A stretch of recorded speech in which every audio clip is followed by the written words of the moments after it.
ಆಗಿ ಅವ್ರ ಹತ್ರ ನಾನು ಚಾರ್ಜ್ ಶೀಟ್ ಕೇಳಬೇಕು. ಅದರಲ್ಲಿ ಪೊಲೀಸ್ ತನಿಖೆ ಎಷ್ಟರ ಮಟ್ಟಿಗಿದೆ, ಸಾಕ್ಷಿಗಳ ತನಿಖೆ ಎಷ್ಟರ ಮಟ್ಟಿಗಿದೆ ಮತ್ತು ಇವೆಲ್ಲ ನಾನು ಪರಿಶೀಲಿಸಬೇಕು.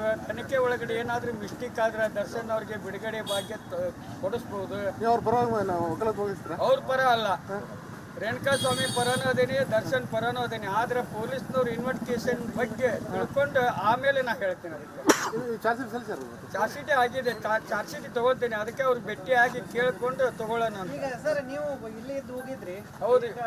ಈಗ ಬಂದದ ಉದ್ದೇಶ ಈಗ ಬಂದಿದ್ದ ಉದ್ದೇಶ ಏನಪ್ಪ ಅಂತಂದ್ರೆ ಎಲ್ಲ ಜೈಲಿಗೂ ನಾವು ವಿಸಿಟ್ ಕೊಡ್ತಾ ಇರ್ತಿರ್ತೀವಿ. ಮೊನ್ನೆ ದರ್ಗಾ ಜೈಲಿಗೆ ಹೋಗಿದ್ದೆ, ಅಲ್ಲಿ ಗಲ್ಲಿಗೆ ಶಿಕ್ಷೆ ಒಳಪಟ್ಟಂಥ ಅಪರಾಧಿಗಳಿಗೆ ಭೇಟಿ ಕೊಟ್ಟೆ. ಅವಾಗ ಹಿಂಗೆ ಚರ್ಚೆ ಮಾಡಿದ್ರು.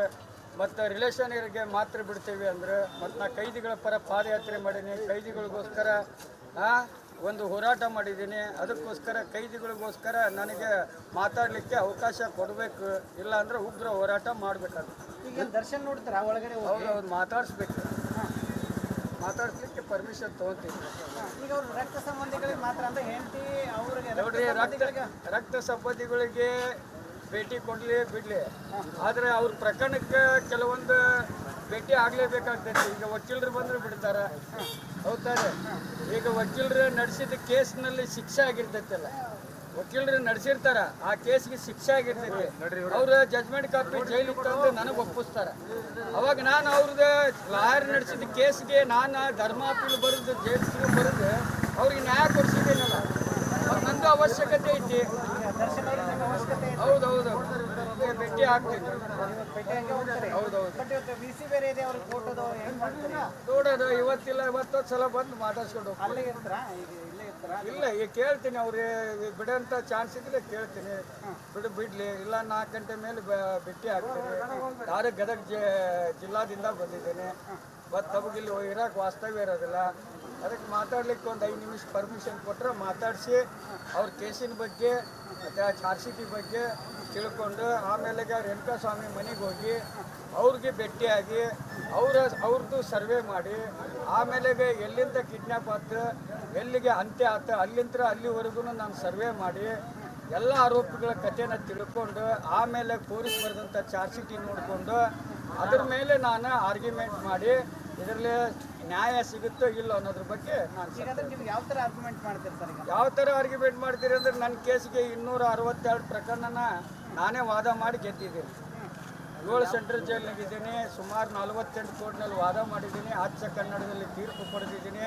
ಸಾರ್ವಜನಿಕ ಪಬ್ಲಿಕ್ ಆರೋಪಿಗಳದ್ದು ಕೈದಿಗಳದ್ದು ನಾನು ನ್ಯಾಯ ಕೊಡಿಸಿದ್ದೀನಿ. ಇವತ್ತು ಜೈಲಲ್ಲಿ ಕೈದಿಗಳ ಬಿಡುಗಡೆ ತಡೆ ಹಿಡಿದಿದ್ರು ಹಿಂದೆ. ಅದಕ್ಕೋಸ್ಕರ 500 ಕಿಲೋಮೀಟ್ರ್ ಹೆಂಡ್ರು ಮಕ್ಕಳು ಕರ್ಕೊಂಡು ಧಾರವಾಡ ಜೈಲಿಂದ ಬೆಂಗಳೂರು ರಾಜಧಾನಿವರೆಗೂ ಹೋಗಿ ಪಾದಯಾತ್ರೆ ಮಾಡಿದ್ದೀನಿ. ಅವರು 2013 ಮಾಡಿದಾಗ 2015 ಅವ್ರು ಬಿಡುಗಡೆ ಆದರೆ, ಮತ್ತು ನಂದು ಒಂದು ಹೋರಾಟಕ್ಕೆ ಒಂದು ಇತಿಹಾಸ ಐತಿ ಅಂದಾಗ ನಾನು ಕೇಳೋಂಥ ಪ್ರಶ್ನೆ ಐತಿ, ಕೇಳಬೇಕನ್ನೋ ಭಾವನೆ ಐತೆ.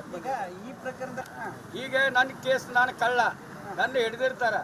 ಪೊಲೀಸ್ನವ್ರು ಹೆಂಗೆ ತನಿಖೆ ಮಾಡಿರ್ತಾರೆ ಅದ್ರ ಮೇಲೆ ಕೋರ್ಟ್ ನೋಡ್ಕೊಂಡೈತಿ.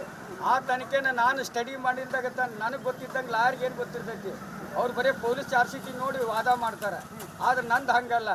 ನಾನು ಮೊದಲು ಗುಣ ಜಾಗ, ಆರೋಪಿಗಳ ಕುಲಂಕುಷವಾಗಿ ಸ್ವಕುಷಿ ಹೇಳಿಕೆ ಇವನ್ನೆಲ್ಲ ಪಡ್ಕೊಂಡು ಆಮೇಲೆ ಪೊಲೀಸ್ ಬರೆದಂಥ ಚಾರ್ಜ್ ಶೀಟ್ ತೊಗೊಂಡು ನಾವು ವಾದ ಮಾಡ್ಬೇಕನ್ನೋ.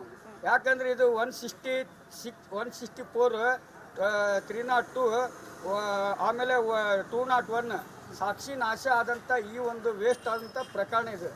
ಇದನ್ನು ತನಿಖಾಧಿಕಾರಿಗಳು ಅತಿ ಹೆಚ್ಚಿನ ಒಂದು ತನಿಖೆಗೆ ಒಳಪಡಿಸಿ ಇದರಲ್ಲಿ 164 ಸ್ಟೇಟ್ಮೆಂಟು ಪ್ರತ್ಯಕ್ಷ ಸಾಕ್ಷಿಗಳು ಹುಟ್ಟು ಹಾಕಿದ್ದಾರೆ ಅಂತಂದು ನನಗೆ ತಿಳ್ಕೊಂಡಿದ್ದೇನೆ ಮಾಧ್ಯಮಗಳ ಮೂಲಕ. ಈಗ ಅದು ಯಾವ ರೀತಿ 164 ಸ್ಟೇಟ್ಮೆಂಟ್ನಲ್ಲಿ ಚಾರ್ಜ್ ಶೀಟ್ ಆಗೈತೆ ಅನ್ನೋದಕ್ಕೆ ಇದು ಒಂದು ಚಾರ್ಜ್ ಶೀಟ್ ನಾವು ಓದಿದ್ನಂದ್ರೆ ಮುಂದೆ 164 ಸ್ಟೇಟ್ಮೆಂಟ್ ಚಾರ್ಜ್ ಶೀಟ್ಗಳಿಗೆ ನಾನು ಸರಳವಾಗಿ ಸಾರ್ವಜನಿಕರಿಗೆ ತೀರ್ಪಿಗೆ ಒಂದು ಆದೇಶ ಹೇಳಿಕೆ ಕೊಡ್ಬೋದು.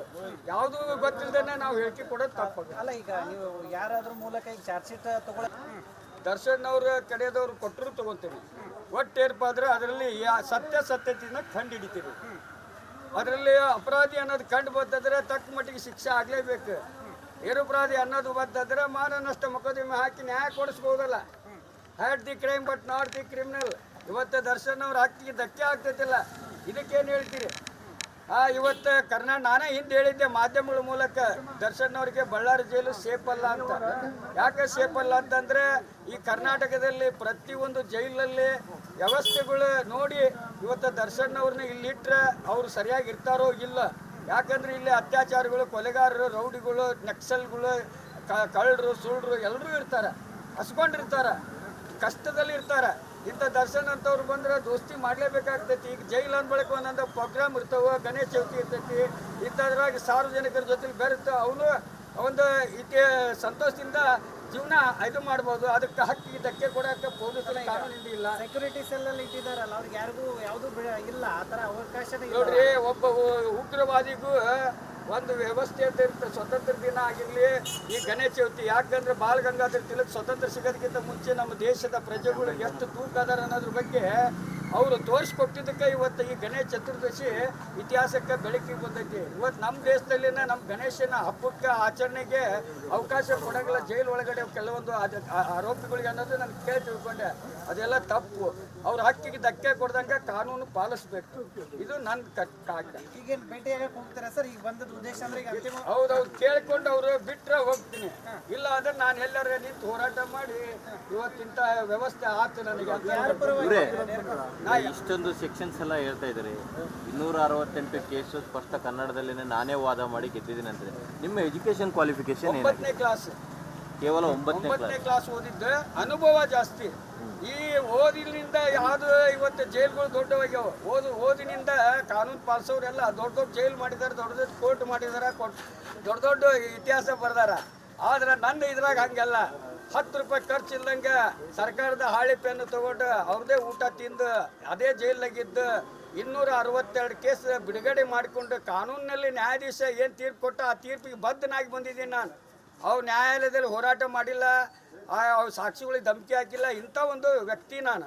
ಅದಕ್ಕೋಸ್ಕರ ಈಗ ನೀವು 268 ಕೇಸಲ್ಲಿ ಗೆದ್ದಿದೀವಿ ಅಂತ ಹೇಳಿದ್ರಲ್ಲ, ನೀವು ಕೃತ್ಯ ಮಾಡಿದ್ರ ವಾಸ್ತವದಲ್ಲಿ ಮಾಡಿಲ್ವಾ? ನೋಡ್ರಿ, ನಾನು ಕಾನೂನು ಯಾವ ರೀತಿ ಹೇಳ್ತೈತೆ ಅಂದ್ರೆ ವೈಯಕ್ತಿಕವಾಗಿ ನಾ ಹೇಳ್ಬೇಕಾದ್ರೆ ನಾನು ಕಳ್ಳ ಅಂತಂದ್ರೆ ನಿಮ್ಮ ಹತ್ರ ಹೇಳ್ಕೊಂಡಿದ್ದೀನಿ.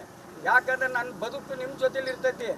ಕಾನೂನವ್ರೇನ ಇವತ್ತು ಜೈಲಾಗಿ ಅಲ್ಲಿ ಮಠ ಇರ್ತೈತಿ, ಅಲ್ಲಿ ಮಠ ಇಟ್ಕೊಂತಾರೆ, ಆಮೇಲೆ ಒಂದು ಓಡಿಸ್ಬಿಡ್ತಾರೆ.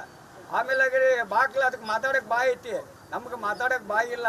ಯಾಕಂದ್ರೆ ಅಷ್ಟೇನಂದ್ರೆ ಅನ್ನ ಹಾಕಂತ ಪಬ್ಲಿಕ್ ಐತಿ. ಇವತ್ತು ನಿಮ್ಮನ್ನ ಕಳ್ತನ ಮಾಡಿ ಇವತ್ತು ಕೋರ್ಟ್ನಿಂದ ಗೆದ್ದು ಬಂದೇನಂತ ಅಹಂಕಾರದಿಂದ ಹೆಂಡತಿ ಮಕ್ಳಿಗೆ ಕಟ್ಕೊಂಡು ನಾನು ನಿಮ್ಮ ಜೊತೆಲಿ ಬದುಕಾಕತ್ತಿದ್ರೆ ಯಾರಾದರೂ ಹೊಡೆದು ಸಾಯಿಸ್ಬಿಡ್ತಾರೆ. ಅದಕ್ಕೆ ನಾ ಕಳ್ಳಪ್ಪ ಅಂತ ನಿಮ್ಮ ಹತ್ರ ಒಪ್ಕೊಂಡು, ಪ್ರಜೆಗಳ ಹತ್ರ ಒಪ್ಕೊಂಡು ಇವತ್ತು ನಾನು ಹೆಂಡತಿ ಮಕ್ಕಳನ್ನ ಇಟ್ಕೊಂಡು ಹೆಂಡತಿಗೆ ಮೆಂಬರ್ ಮಾಡಿ ಇವತ್ತು ನಾನು ಒಂದು ಉನ್ನತ ಸ್ಥಾನದಲ್ಲಿ ಇದ್ದು 511 ಕ್ರಿಮಿನಲ್ 158 ಸಿವಿಲ್ ಆಡೋ ಮಕ್ಕಳಿಗೂ ಅಚ್ಚ ಕನ್ನಡದಲ್ಲಿ ಪಾಠ ಹೇಳ್ಬೇಕಂತಂದು ಇವತ್ತು ನಾ ಪಾದಯಾತ್ರೆ ಮುಖಾಂತರನ ನಡೆದು ಸರ್ವೆ ಮಾಡಿ ಸತ್ಯ ಹೇಳ್ತಾ ಇದ್ದೀನಿ.